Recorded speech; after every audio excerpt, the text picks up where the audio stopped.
Om Swastiastu. Semeton Denpos, kembali kita bersua dalam acara Pankoban, Pantau Kota Bareng-Bareng. Kali ini kami bersama tim beranjang sana ke Rumah Sakit Umum Bali Mandara di Sanur. Siap. Dan kali ini topik kita juga sangat menarik karena mungkin masyarakat kita di Bali belum begitu paham mengenai pengobatan tradisional yang disebut dengan Usada Bali. Yeah. Kali ini juga kami akan mewawancarai ahli atau penekun Usada Bali, Bapak Gede Suwardana. Yeah. Beliau selama ini bertugas di Poliklinik Kesehatan Tradisional Bali RSBM Sanur Denpasar. Om Swastiastu. Om Swastiastu. Pak Gede, Punapiorti. Baik. Nah, kali ini kita akan mengupas tuntas mengenai Usada Bali. Siap. Karena mungkin di antara rumah sakit di Bali salah satu yang cukup dikenal oleh masyarakat luas adalah di RSBM, Pak. Siap. Bisa dijelaskan, Pak, apa sebenarnya Usada Bali ini, Kak? Siap. Terima kasih dari Denpos yang sudah datang untuk menggali dan mencari informasi mengenai warisan leluhur jagat Bali. Tapi sederengipun saya kenalkan diri dulu. Nama saya Gede Suwardana. Saya bertugas di sini sebagai tenaga medis, sebagai nakes. Saya seorang apoteker yang 14 tahun menekuni sistem pengobatan tradisional Bali berbasis aksare dengan referensi lontar, usada, dan lontar taruh permanen. Nah, itu perkenalan saya. Saya bertugas di sini mulai tanggal 25 Maret 2022 ya, sampai sekarang sudah lebih dari setahun. Jadi kunjungan pasien sudah lebih dari 1.300 kunjungan pasien di Rumah Sakit Bali Mandara Poli Kesehatan Tradisional Bali terintegrasi. Nah, seperti pertanyaan tadi, apa sih sebenarnya Usada Bali? Usada Bali itu sebenarnya sudah ada dari lama yang kita warisi secara turun-temurun.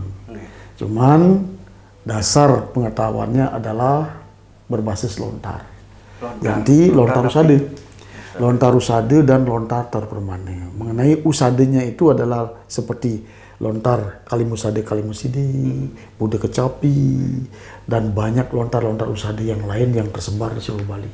Dan di Bali itu setiap merajan, setiap keluarga pasti punya lontar. Dan isinya banyak lontar pengobatan. Itulah luar biasanya Bali dalam melestarikan tradisi adat budaya warisan leluhur jagat Bali. Dan lontar-lontar ini, usada ini juga didukung oleh lontar tentang herbal yang tertulis dalam lontar taruh permanen yang dulu ditulis oleh Maharsi, ya orang suci zaman dulu namanya Bogoturan, menulis lontar taruh permanen itu. Jadi dalam lontar taruh permanen itu dijelaskan bahan-bahan obat, bahan-bahan herbal untuk penyakit-penyakit tertentu. Nah, itu warisan leluhur yang harus kita lestarikan. Ini sebelum ada dokter, sebelum ada ilmu pengetahuan modern. Ya, orang tua kita itu menggunakan ilmu pengetahuan ini untuk merawat anak-anaknya, merawat orang-orang lain, menjadi seorang pengobat tradisional. Nah, perkembangan ilmu modern ini sedikit banyak menyingkirkan ilmu tradisional, ya, di seluruh dunia. Bahkan mungkin hampir hilang. Cuman di Bali yang luar biasa. Yang tradisionalnya masih bertahan itu ada di India, tradisional India berbasis Ayurvedik. Ada tradisional Cina, juga berbasis pengetahuan Cina, dan Bali. Ada 3 yang dikenal dunia internasional, masih lestari tradisi adat budaya pengobatan tradisionalnya. Salah satunya Bali. Di sini kita bangga sama leluhur kita yang melestarikan pengobatan tradisional Bali melalui lontar-lontar yang tersimpan di setiap kerajaan, di setiap keluarga kecil. Nah, berangkat dari itulah saya memberanikan diri menghadap Pak Gubernur, karena Pak Gubernur mengeluarkan kebijakan baru ya. Pergub 55 Pergub nomor 55 tahun 2019 tentang layanan kesehatan tradisional Bali. Baru satu-satunya ini. Karena di lain tidak ada. Jadi undang-undang itu menyiratkan adanya memang pengobatan tradisional. Tapi tradisional apa tidak jelas. Di Bali lah yang menerjemahkan dalam khusus, yaitu layanan kesehatan tradisional Bali. Dan itu sudah disetujui sama Mendagri sama pusat menjadi sebuah aturan. Nah, itu menjadi landasan kita bisa bergabung di sini, namun masih tetap menggunakan label sebagai tenaga medis. Karena mungkin label Balian belum familiar, belum bisa masuk ke ranah medis. Nah, karena kalau kita masuk ke sini, kalau menyangkut masalah tradisional, kita harus bisa menjelaskan secara ilmiah mekanisme kerja seperti di sini, di layanan kesehatan tradisional Bali di Rumah Sakit Bali Mandara Poliklinik ini terintegrasi antara dokter, saya apoteker pengobat tradisional Bali, dan juga diikuti juga oleh perawat yang holistik, punya kemampuan holistik. Artinya dia punya keperawatan modern dan juga dia punya keahlian yang tradisional seperti akupunktur, akupresur, hemoterapi. Nah, makanya di sini layanan namanya terintegrasi. Nah, mudah-mudahan layanan yang kami lakukan di sini bisa membangkitkan semangat semeton Bali untuk belajar lebih dalam lagi mengenai warisan leluhur ini dengan sistem dan metode yang benar. Karena selama ini berkembang di masyarakat, banyak belajar aksara dan sastra itu tidak terkenali. Tidak terkenali, akhirnya seperti lagunya Ari Kencana, Pelihara Guli kan. Nah, saya mempelajari itu selama 14 tahun sehingga saya temukan sistem dan metode yang benar untuk belajar pengobatan tradisional Bali menjadi profesional. Sehingga pengobat tradisional Bali bisa nanti kemampuannya dia mendeteksi non medis. Nah, saya dengan sistem dan metode pengobatan tradisional Bali yang saya aplikasikan di sini dan saya buktikan di Polikestrat ini, itu syarat utama kita bisa bekerja di rumah sakit yang ada dokternya, yang ada perawat, yang sudah modern. Seorang pengobat tradisional harus bisa membedakan medis dan non medis agar tidak tumpang tindih antara medis. Kalau medis jangan ditangani, karena itu keahlian dokter. Itu sudah ratusan tahun berkembang ilmu kedokteran modern, itu sudah luar biasa. Nah, disinilah kita membantu dokter manakala ada pasien-pasien yang sudah kebingungan mencari pengobatan. Ya, yang datang ke sini kebanyakan pasien-pasien yang sudah bingung mana-mana cari pengobatan. Ya, baik medis maupun non medis, dari dalam negeri sampai ke luar negeri, tidak kunjung sembuh. Nah, disitulah dari ribuan kunjungan pasien itulah kita analisa kebanyakan penyebabnya adalah non medis. Nah, untuk diterima di kalangan ilmiah, kita harus bisa menjelaskan bagaimana mekanisme non medis menjadi medis. Bagaimana seorang non medis ini bekerja sehingga menimbulkan aspek klinis medis. Nah, di sini makanya saya terjemahkan di sini. Ya, ini ada aksaranya. Saya terjemahkan dalam anatomi fisiologi tubuh manusia. Nah, ini saya berdiri sebentar ya. Silakan. Nah, itu sumber ilmunya yang di sana. Nah, ada duang dasa aksara, panca aksara, triya aksara, dwi aksara, dan manunggal menjadi ongkar ngadeg. Itulah sumber ilmu pengetahuannya tradisional. Nah, ini saya terjemahkan ke dalam anatomi fisiologi tubuh manusia.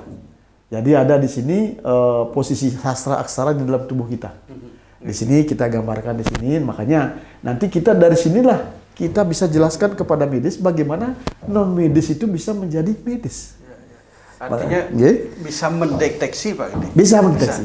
Mendeteksinya ini lewat ada ini gejalanya atau mungkin kelihatan di fisiknya pasien nih. Ya, untuk mendeteksi adanya non medis, ya kita harus profesional sebagai pengobat tradisional. Nah, ini yang akan kita bangkitkan kepada masyarakat Bali biar menjadi profesional dan diakui oleh dunia internasional secara modern. Makanya kita harus profesional, metodenya harus jelas. Jadi pasien datang, kita sebagai pengobat tradisional yang secara medis sudah menyerah, kita harus mulai menganalisa ulang anamnesa pasiennya. Kita tanya pasiennya bagaimana riwayat penyakitnya. Dia akan menjawab, kita catat.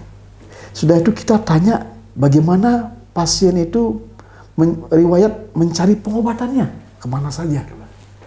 Yang ketiga kita tanya riwayat pasien minum obat apa saja. Dari situ kita bisa analisa. Nah, setelah kita datanya kita lengkapi di situ, baru kita analisa secara dengan kemampuan scanning. Nah, dari scanning itu kita akan ketahuan. Karena seorang pengobat tradisional yang sudah bisa melatih dirinya dengan aksara itu, jadi menghidupkan aksara dalam dirinya, otomatis inner power-nya akan bangkit, energi positif kita bisa salurkan lewat tangan. Nah, ini bisa dijelaskan secara ilmiah. Begitu kita salurkan energi positif kita ke tangan, ya. Nanti kalau ada pasien, ya, pasien di sini ada energi negatifnya, itu akan kerasa seperti ada ini listrik kesetrum dia. Itu metode dasar. Metode dasar untuk menganalisa adanya non medis. Di mana dia seperti kesetrum, di sana dia non medisnya mencengkram. Itu analisa dasar. Itu deteksi dasar. Ada deteksi kedua, seperti ya, kita punya penggelingsir namanya Dr. Maitri, spesiesnya ke dalam, dia lewat penciuman. Nah, yang kedua, kalau kita hidup penciumannya, kita bisa mencium non medis itu ada di sana. Nah, itu yang dilakukan oleh Dr. Maitri dulu. Yang ketiga, tahap yang lebih lanjut lagi, yang lebih mendalam lagi lewat pendengaran. Bisa komunikasi mendengar dengan yang di dalam. Yang terakhir, yang paling sempurna, kita sudah bisa membuka mata. Jadi bisa komunikasi. Dengan yang di dalam itu. Dengan non medis yang di dalam itu. Dan setelah itu kita ambil non medisnya, dan kita hasil komunikasi itu bagaimana dia melakukan sehingga jadi sakit. Dan apa obatnya. Itu khusus. Karena ada non medis yang menyebarkan toksin. Ada juga non medis yang menyebarkan virus. Toksin dan virus ini tidak bisa diobati dengan obat-obat kimia. Jadi virus yang dibawa oleh non medis hanya dia yang tahu obatnya. Dia yang menabur, dia yang tahu obatnya. Itulah komunikasi. Jadi tingkatan ilmu pengobatan tradisional yang sudah mencapai tingkat sempurna. Tapi tingkat dasarnya semuanya bisa. Untuk scanning dengan energi positif dan negatif itu semua bisa. Dan itu bisa dipelajari dengan sistem dan metode yang sudah saya temukan dan saya pelajari selama 14 tahun. Itu bisa, semua bisa. Dan mudah-mudahan metode dan sistem ini diadopsi oleh lembaga pendidikan untuk mendidik generasi-generasi muda menjadi pengobat tradisional yang profesional gitu ya. Pak Gede, jadi tadi ada pengobatan ini tentu Pak Gede juga punya ada semacam obat atau jamu. Nah, untuk kita di Bali ada nggak obatnya, jamunya di rumah sakit di sini? Kalau jamu, obat atau herbal yang lainnya, karena di sini rumah sakit melalui prosedurnya ada aturannya, instansi farmasi menyediakan itu ya kita serahkan sama manajemen. Tetapi dalam konteks ini mungkin melalui koperasi kerjasama dengan P4TO ya yang memproduksi herbal, juga bisa kerjasama dengan yang pembuat herbal di Bali yang memang mendapat izin. Nah, itu kita bisa kerjasama. Artinya bisa direkomendasikan. Bisa kita rekomendasikan, tapi kita tidak bisa menuliskan resep itu karena itu resep aturannya kan jelas. Tapi kita merekomendasikan bisa. Jadi kita merekomendasikan kepada pasien, memang kalau misalnya ada luka di lambung atau apa, coba minum kunyit sama tibau. Kita rekomendasikan. Kalau penyakitnya misalnya di leper, ya minum temulawak dan lain-lain untuk yang herbal-herbal yang bisa mendukung kesehatan leper ya. Kalau infeksi ada juga. Kalau infeksi virus kayak infeksi virus non medis selama ini, dan saya memberikan biasanya itu sesuai dengan yang memberikan penyakit. Biasanya untuk netral pertama pakai air kelapa muda. Dan itu tahap berikutnya pakai teh bunga mawar. Dan selanjutnya ada namanya daun harendong untuk membersihkan toksin dan virus yang ada di dalam tubuh yang disebabkan oleh non medis. Pak Gede, jadi Semeton ingin tahu pula bahwa jenis-jenis penyakit non medis apa saja yang pasien sering sampaikan di RSBM ini. Ya, Yang paling banyak keluhannya migrain ya, sakit kepala, migrain yang tidak kunjung sembuh. Itu yang paling banyak. Ada juga pasien-pasien yang agak berat didiagnosa jantung. Ada juga pasien-pasien yang memang gejala-gejala ada memang berikatan dengan kejiwaan seperti bipolar. Ada juga stres, bahkan ada yang ada kecenderungan dia dalam benaknya itu disuruh bunuh diri gitu. Ada itu juga pasien itu, karena di pikirannya itu kayak dikendalikan sesuatu yang di luar nalar dia. Lebih baik mati bunuh diri itu. Itulah non medis yang mengendalikan pikirannya dia. Makanya seorang pengobat tradisional, kalau kita belajar spiritual, pengobat tradisional, kita di Nyama Bali untuk Nyama Bali semuanya, karena Nyama Bali semuanya belajar itu harus tetap mempertahankan akal sehat. Ya, kalau ada bisikan, kalau ada di dalam internal sesuatu yang tidak masuk akal, harus dilawan. Tetap aja dengan akal sehat. Jangan kehilangan akal sehat. Makanya itu yang sering terjadi pada pendekun-pendekun spiritual di Bali, sering kehilangan akal sehat itu. Jangan sampai kehilangan akal sehat. Kalau kita kehilangan akal sehat ya stres ya udu-buduan jadi itu. Makanya kalau ada bisikan sesuatu yang tidak masuk akal, bisikan yang tidak rasional, jangan diikuti. Enggak benar. Ajak dengan akal sehat. Sesuatu yang pantas, sesuatu yang benar, di sini yang tahu. Salah atau benar, pantas enggak pantas. Kalau enggak pantas jangan dilakukan. Itulah harus ajak akal sehat.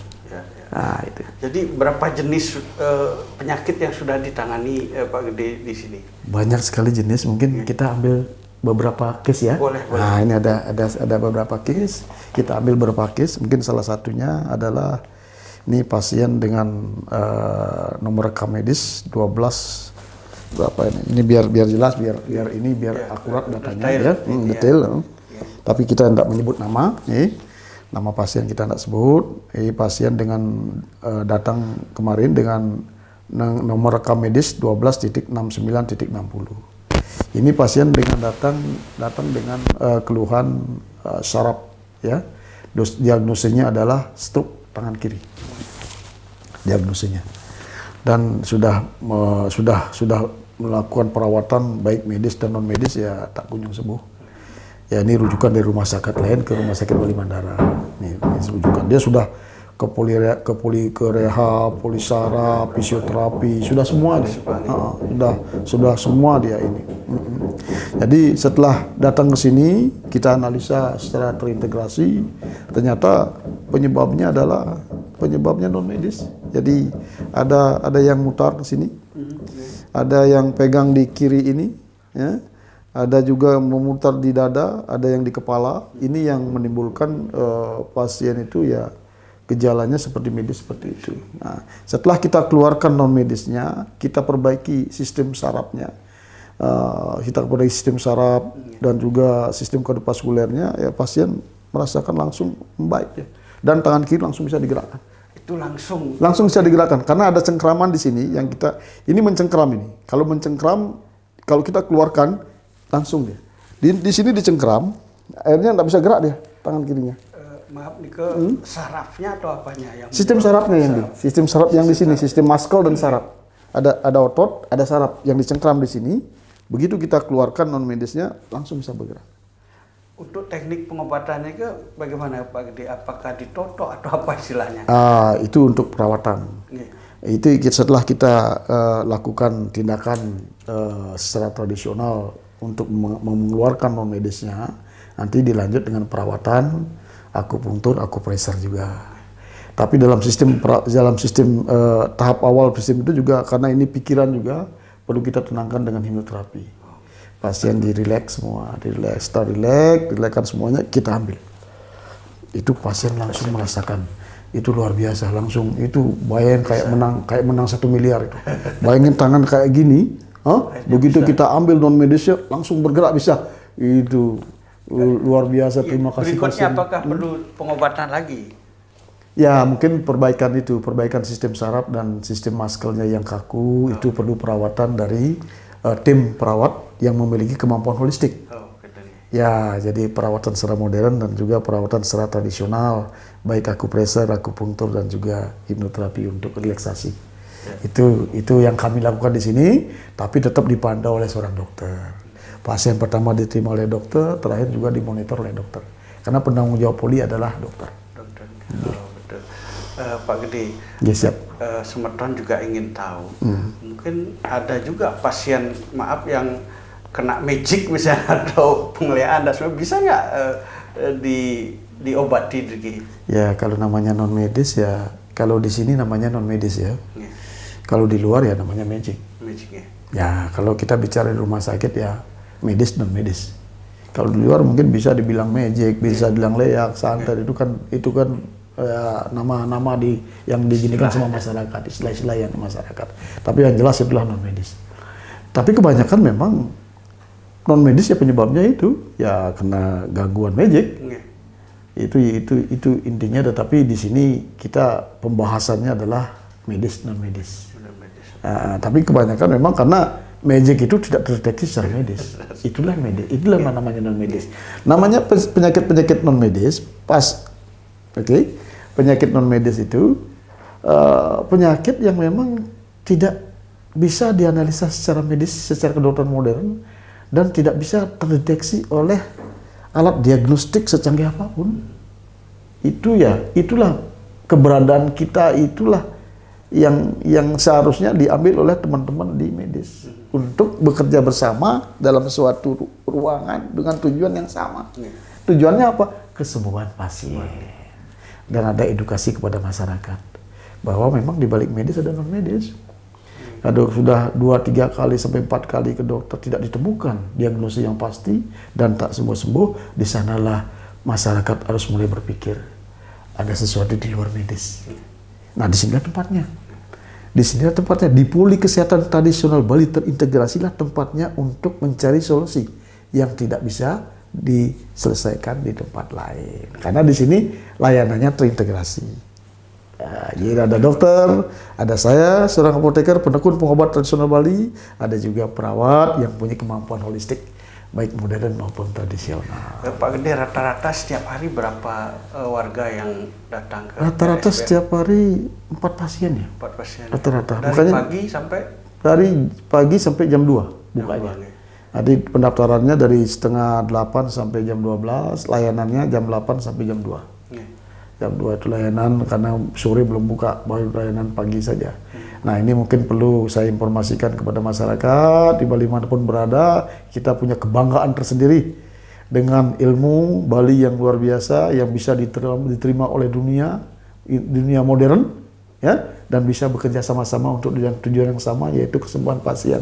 Dan terbukti sini bisa kita aplikasikan di Rumah Sakit Bali Mandara dari tanggal 25 Maret 2022 kita buka sampai sekarang sudah lebih dari 1.300 kunjungan pasien. Luar biasa ya.